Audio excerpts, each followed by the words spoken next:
Off-roading. He's going to be in trouble here. He's going to be in trouble. He's off the road at a high rate of speed. He may spin out here. All right, back on Hacienda Road. Oh, man! He just missed that one. Missed that car barely. It's a windy road that's going to meet up with Hacienda Road on the other end, also called Hacienda Road, where it'll have a little more room to play with. But right now it's a windy road with a lot of traffic in both directions. He's now going the wrong way, and here come separate deputies in the oncoming lanes of traffic. But really, what can they do? I mean, other than get into a head-on collision, which is not an option, they're going to have to turn around now and hopefully triangulate more units ahead of him here, which there will be another major intersection off his nose here. But in any event, he's now back into oncoming lanes of traffic over the double yellow lines at times at a high rate of speed once again. Oh, man, this is it just takes your breath away with every intersection that he blows through.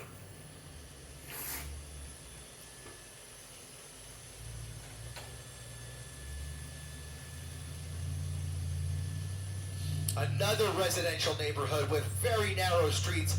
It looks like he's not. Okay, so that's El Rancho Drive, and a series of deputies now following him into this neighborhood, or at least two. Okay, so these are the two that were coming. They turned around with them. Those original deputies, just to put this in perspective, appear to have fallen back. They could not keep up with his driving on Hacienda Road, but those two that were coming in the opposite direction are now right behind him. So two brand new deputies engaged in this hot pursuit along El Dorado Avenue here in Hacienda Heights. We are, it looks like a dead end. It's a cul-de-sac. This is scary. This is scary. A cul-de-sac, they're going to come face to face with this suspect, and you guys know, and our viewers know, what he's capable of in this situation, because he's already rammed into several vehicles, including deputy vehicles, and there he is again, right through, almost missing them, and now, oh man, continuing right out of the neighborhood. He's going to get right out. I mean, he's weaseling his way out of these predicaments, and I just don't know how much longer this could go on. I just can't fathom it.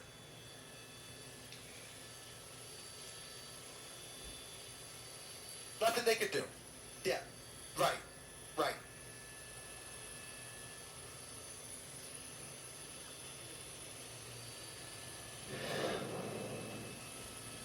Uh-oh. He's going to come head-to-head here. He's going to come head-to-head with another sheriff's deputy, and he's just going to go around him. That's the protocol, and you can see they're following protocol. They're pulling over, letting him around. They're not going to box him in. And part of the reason, guys, is because these tactics, look at this. He's going out of the neighborhood where there are about a half right through those deputies again, just missing them. Unbelievable. There's about a dozen black and whites, a sea of orcas trying to keep up with him. And they just have no tools at their disposal at the moment to get him off the road. I can tell you that part of this is tactical protocol within the department, because there are other agencies that would treat this a little bit differently, but right now they are sticking with the book and basically just trying to... Okay, I'm just told that he is facing now 3 charges of ADWs, assault with a deadly weapon on a law enforcement officer, on top of all the other crimes that we've witnessed here this afternoon, but just to kind of add it to the list. But you can see how many cops are pulling in here. It's unbelievable.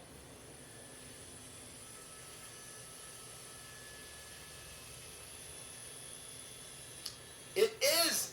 He's backtracking on that same windy road, which again has one lane going, one lane in the opposite direction, and at times he just went around traffic by off-roading into the shrubs almost. It was a miracle he was able to maintain his composure there, but spinning up a lot of dust. It's a narrow road and about a dozen black and whites behind him. But that tire, I think his back left tire is he did hit something. Look at that. More sparks flying. Not sure if it's coming from the wheel well or if it's coming from that equipment, but something is making metal, and I gotta wonder if all that stuff in the bed of that pickup truck was strapped down. Very possibly not. We've already seen one weed whacker.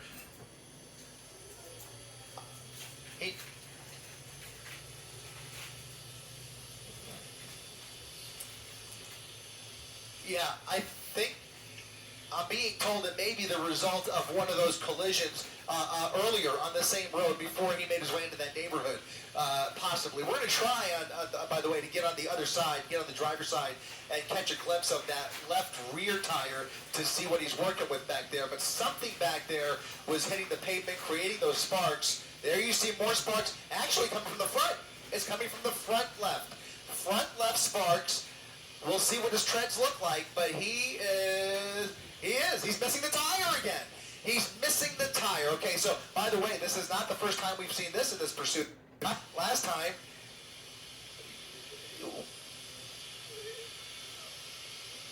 there's no way. There's no way he's going to continue these turns, especially at these speeds, and they're going to close in on him when he does. But again, there are so many innocent people in the immediate vicinity of this. If it ended right now and the vehicle was disabled, there was just so much crossfire, so much collateral in his way here.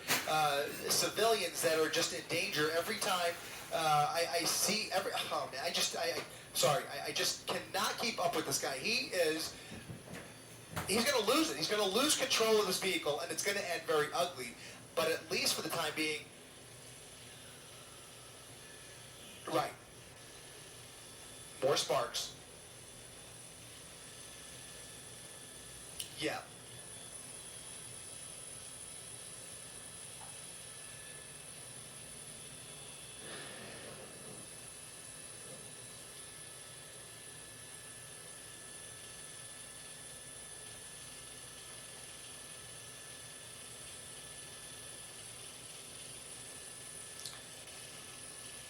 You're starting to get a better idea of how much law enforcement is dedicated to getting this guy off the road. There's about a dozen units behind him. We just saw another half dozen in front of him in the opposite lanes, and now he is continuing at a high rate of speed on a straightaway portion of Hacienda Boulevard, coming up on Colima Road once again if he decides to get back on Colima. But look at that. He's losing that rim.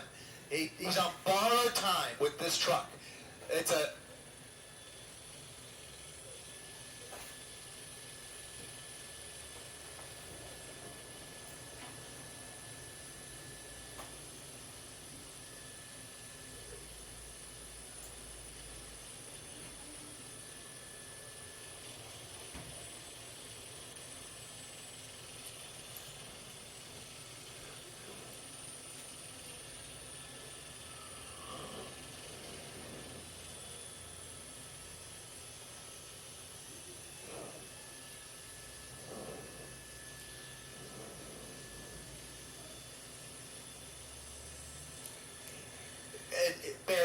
barely maneuvering. You see, we're very fortunate that he's on a straightaway section of street here, but if he has to make any tight turns at any speed, it's going to be very difficult for him.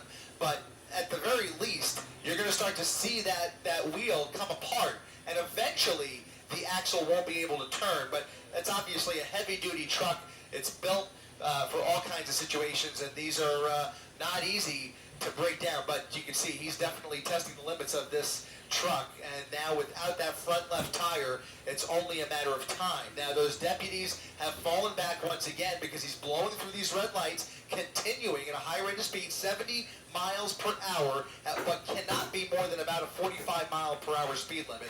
And he's blowing through all these intersections with cross traffic, so many close calls. It's a miracle we haven't seen anybody get hurt. Now under the freeway, that I believe was the 605.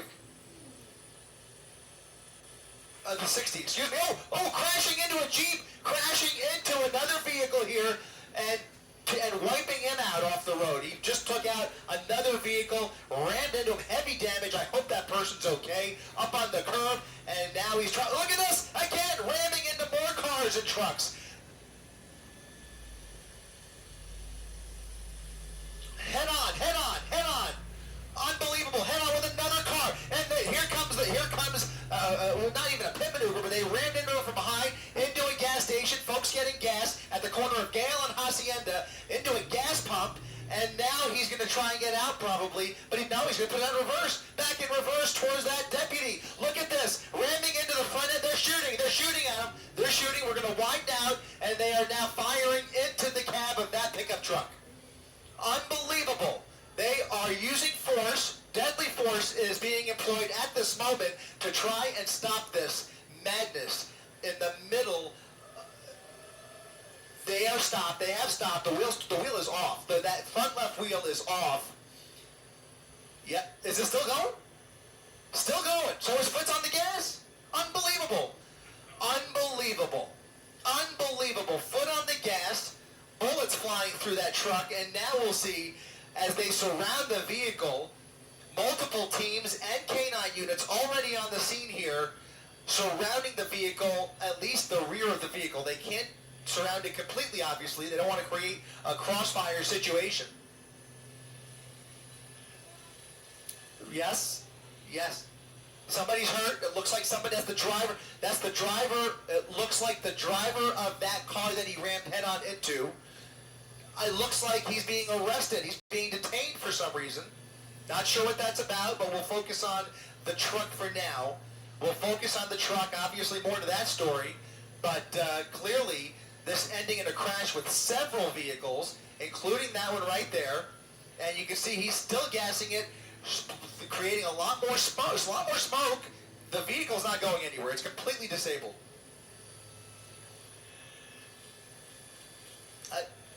Something just went through that driver's side window. He's still gassing it.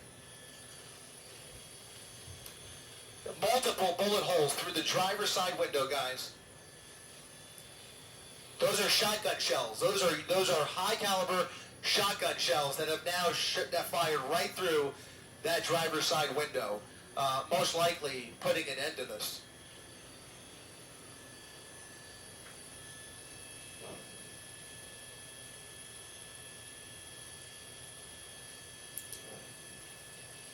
Yeah, this has come to an end, guys. I hate to tell you, but well, I'm happy to say that this has come to an end.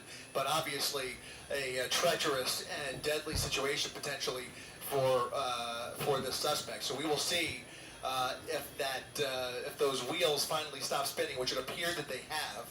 You can see dozens and dozens of officers at the corner of Gale and Hacienda Boulevard. Canine units at the ready. They are going to approach eventually. It could take a lot of time in some cases to approach the vehicle and try and get a better view into the cab. Unfortunately, really hard to see through the front windshield because if we get in front of it, you see the awning from the gas station would be concealing it. So we really can't get a good view into the driver's seat just yet. But we've got to... There's a door on the window like that. A whole bunch. There's smaller rounds in the rear window, large shotgun shells through the front window. It's just a wait and see game at this point. They are eventually, obviously, treating this with kid glove care, but obviously they have to take their time before just approaching the vehicle. And they have there's a fire though. The vehicle's on fire. The vehicle's on fire, and that's going to require the fire department. They're going to have to pull him out. Absolutely. They're going to have to pull him out of the driver's seat. This is not over by any stretch.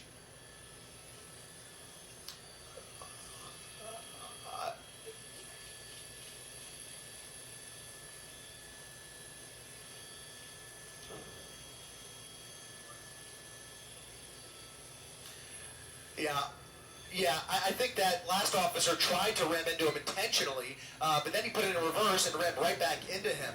There were multiple, if you ask how many black and whites have been hit, I've lost count, quite frankly. So I can't tell you exactly how many. There were a whole bunch of parked cars and cars in traffic at the end of that pursuit before that major intersection. And there was one Jeep, a white Jeep soft top, that he got wiped out completely. I hope he's okay. They're going to have to check on him.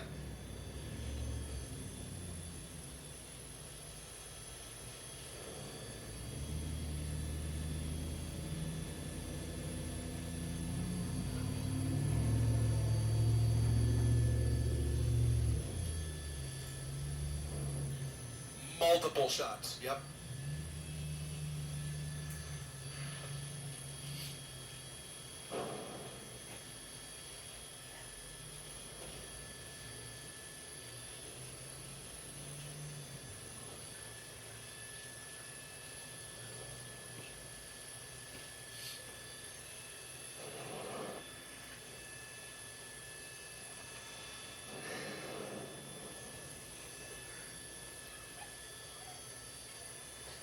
Thank you. All right, guys. Being told that obviously we don't know what his condition is inside that vehicle, but they have reason to believe he is armed inside that vehicle. So now it appears that they are aware of a weapon potentially inside that vehicle. That's gonna, not that that, I mean, that whole truck has been a weapon this entire time, obviously, but if there's a weapon inside that vehicle, that adds to the calculus as they approach the vehicle. But in any event, they're gonna try and get clear eyes on him before opening that car. Again, this could take a lot of time. This could turn into an extended standoff, potentially, unless they decide that they want to be more aggressive. Obviously, go ahead, sorry.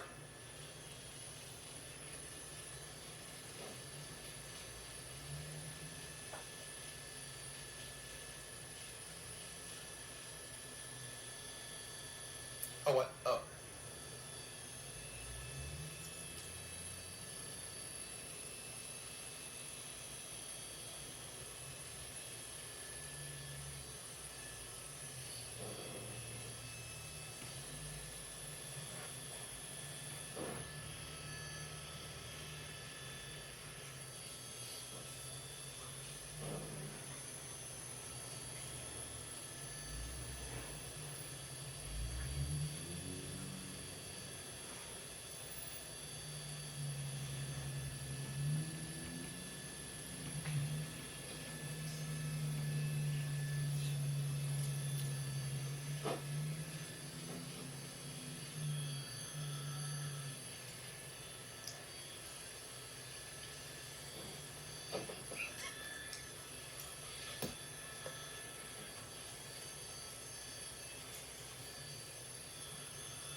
Great news.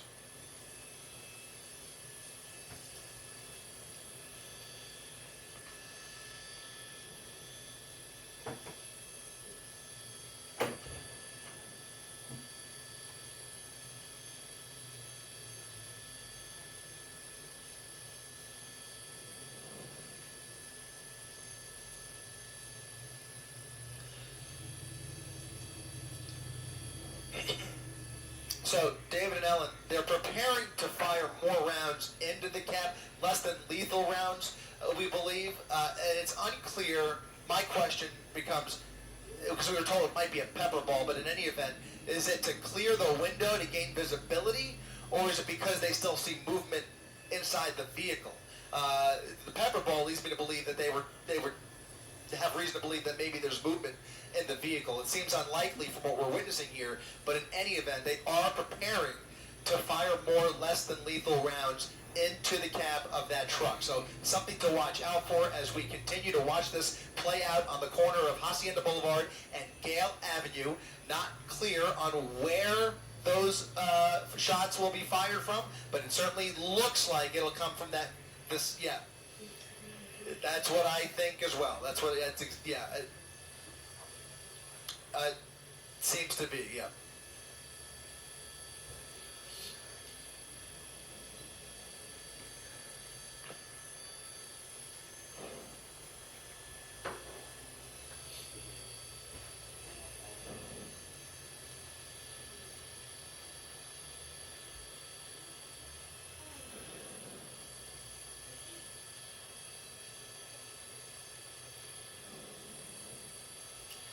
Well, I mean, when you think about the number of lives that he has put in danger over the last 90 minutes, I mean, it's just bewildering. But in any event, here comes an arrest team.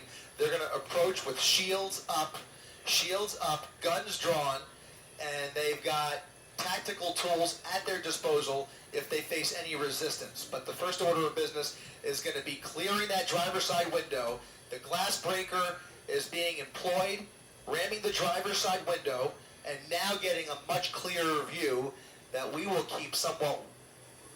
There is movement. He's moving. He is moving. I saw his hand. The back seat appears clear. Now they'll try. It looks like he's injured, and it looks like they're going to make an attempt to open that door, but it's not open yet. They may just pull him through the windshield. They may pull him through that window, guys. I have a feeling they will just pull him right through the driver's side window without bothering with the door. We don't know what kind of condition he's in, but you saw what I saw, which was his hand moving. It looked like he maybe had crawled into the passenger seat, and there you go. They're going around the passenger side to bring him out. Wow. Stepping out of the vehicle. Whoa. Whoa. What in the world?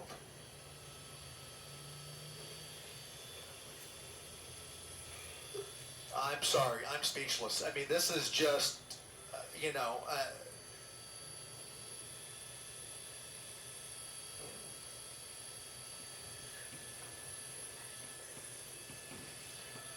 incredible. It was an actual miracle. Absolutely.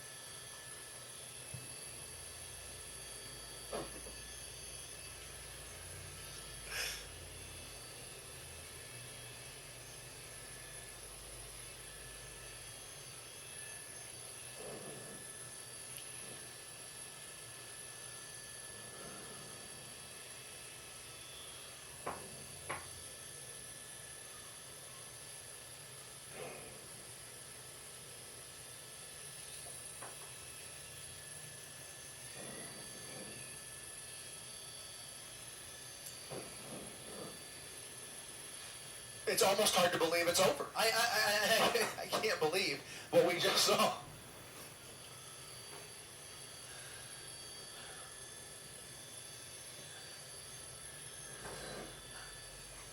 That's one of the wildest things about this. We were right over Knott's Berry Farm, and as they apprehended two suspects inside the park after locking down Soak City, we turned around. Anaheim PD's airship was heading to another pursuit, and we literally turned around, and here came this Honda Civic flying up the 90 freeway right past Knott's Berry Farm, and that's when the pursuit was on once again. From one to another, we stumbled on this one, and the rest is literally history.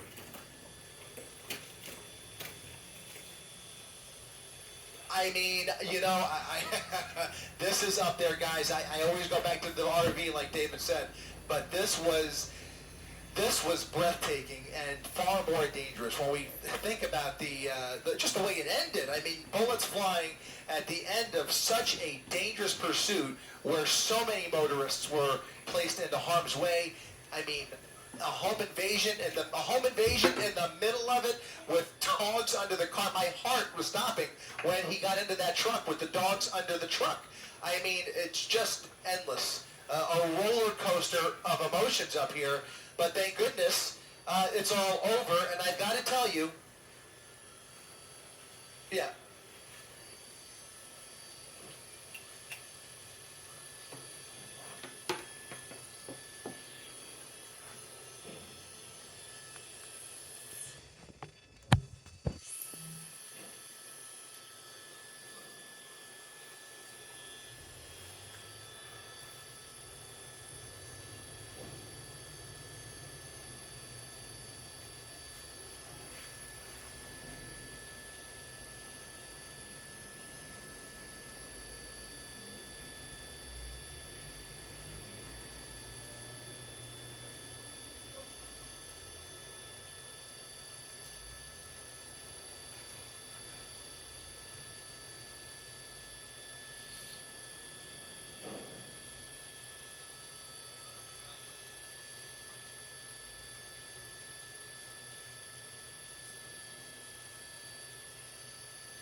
Here comes the fire department. Here comes the fire department. They're going to check him out, and likely, in all likelihood, he will be placed into an ambulance with an escort. Just a guess, but... Are we looking at the van that you're looking at, the white van? Oh, yeah. Yep. Over and over again.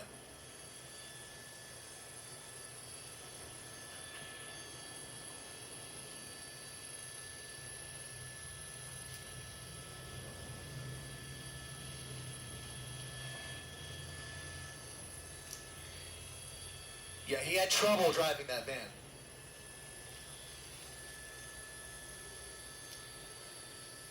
But when the van caught on fire, that's when I thought it was over.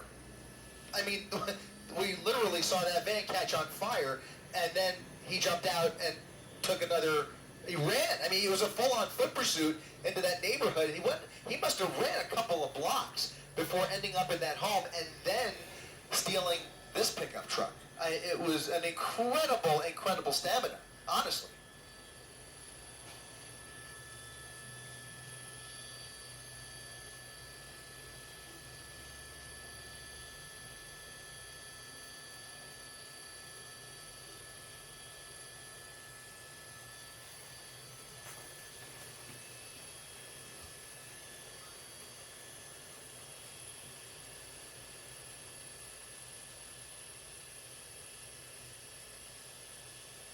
I'm sorry, David, are you talking to me?